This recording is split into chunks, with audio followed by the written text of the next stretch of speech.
সামাজিক যোগাযোগ মাধ্যম ফেসবুকে সম্প্রতি শেখ হাসিনার নামে যমুনা টিভির আদলে বানানো একটি ফটোকার্ড ছড়িয়ে পড়েছে। সে ফটোকার্ড ছড়িয়ে দাবি করা হচ্ছে, আওয়ামী লীগ নিষিদ্ধের খবর শুনে তিনি ভারতের নয়াদিল্লির ইন্দ্রপ্রস্থ অ্যাপোলো হাসপাতালে হৃদযন্ত্রের ক্রিয়া বন্ধ হয়ে মৃত্যুবরণ করেছেন।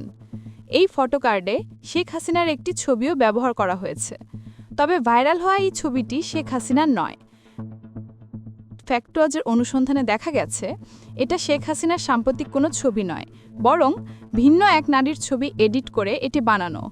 দিল্লি বিমানবন্দরে হেঁটে যেতে বাধ্য করা হয়েছিল ৮২ বছর বয়সী এই নারী যাত্রীকে। যদিও তার পরিবার আগে থেকে হুইলচেয়ার বুক করে রেখেছিল, এরপরও এয়ার ইন্ডিয়া তাকে হুইলচেয়ার সরবরাহ করতে ব্যর্থ হয়। বেঙ্গালুরুতে পৌঁছানোর পর এই বৃদ্ধা অসুস্থ হয়ে যান এবং তাকে হাসপাতালে ভর্তি করা হয়। ২০২৫ সালের ১২ মে আওয়ামী লীগের যাবতীয় কার্যক্রম নিষিদ্ধ করে প্রজ্ঞাপন জারি করা হয়। চলতি বছরের ১২ মে আগে ঘটে এই ঘটনাটি। তাই ফ্যাক্টওয়াচের বিবেচনায় ভাইরাল ফটোকার্ডটি বিকৃত। ফ্যাক্টওয়াচ তাদের প্রতিবেদনে উল্লেখ করে, যমুনা টিভির আদলে ছড়িয়ে পড়া ফটোকার্ডটি প্রকাশের তারিখ হিসেবে ১৩ মে ২০২৫ উল্লেখ করা হয়।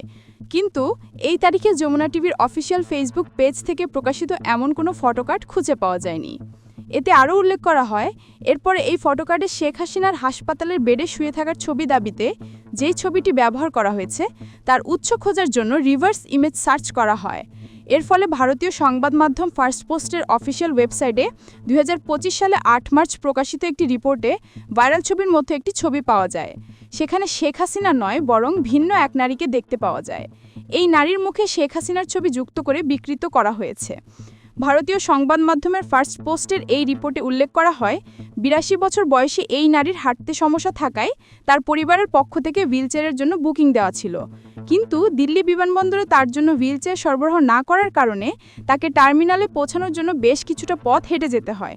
এতে করে তিনি অসুস্থ হয়ে পড়ে যান এবং তাকে আইসিইউতে ভর্তি করা হয়। তিনি এয়ার ইন্ডিয়ার যাত্রী হওয়ার কারণে এই ঘটনার পরে এয়ারলাইন্সটি বিতর্কের মুখেও পড়ে। ভাইরাল ছবিটা নিয়ে অনুসন্ধানী প্রতিবেদনে ফ্যাক্টওয়াচ আরও জানায়, পরবর্তীতে হিন্দুস্তান টাইমসের প্রকাশিত আরেকটি রিপোর্ট থেকে জানা যায়, আলোচিত এই নারীর নাম রাজ পাসরিচা, যিনি ভারতীয় এক সেনা কর্মকর্তার বিধবা স্ত্রী। ৪ মার্চ এয়ার ইন্ডিয়ার একটি ফ্লাইটে বেঙ্গালুরু যাচ্ছিলেন রাজ পাসরিচা। তিনি একটি হুইলচেয়ার আগে থেকে বুক করেছিলেন, যা এয়ারলাইন্স কর্তৃপক্ষ নিশ্চিত করেছে। কিন্তু পরিবার বিমানবন্দরে পৌঁছালে এয়ার ইন্ডিয়া অনুরোধকৃত হুইলচেয়ারটি সরবরাহ করেনি। এই তথ্যের সোর্স হিসেবে তার নাতনি পারুল কানোয়ারের এক্সে করা একটি পোস্টকে ব্যবহার করা হয়। আন্তর্জাতিক অপরাধ ট্রাইব্যুনালে বাংলাদেশ আওয়ামী লীগ এবং এর সব অঙ্গ সংগঠন, সহযোগী সংগঠন ও ভ্রাতৃপ্রতিম সংগঠনের নেতাকর্মীদের বিচার কার্য সম্পন্ন না হওয়া পর্যন্ত তাদের যাবতীয় কার্যক্রম নিষিদ্ধ করে প্রজ্ঞাপন জারি করা হয় চলতি বছর ১২ মে।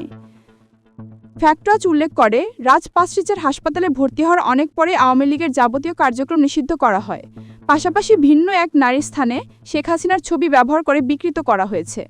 অন্যদিকে মূলধারার কোনো সংবাদ মাধ্যমেও শেখ হাসিনার মৃত্যু সম্পর্কিত নির্ভরযোগ্য কোনো তথ্য পাওয়া যায়নি।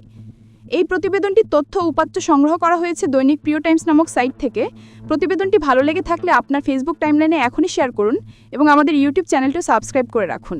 এতক্ষণ ভিডিওটির সাথে থাকার জন্য আপনাদের সবাইকে অসংখ্য ধন্যবাদ।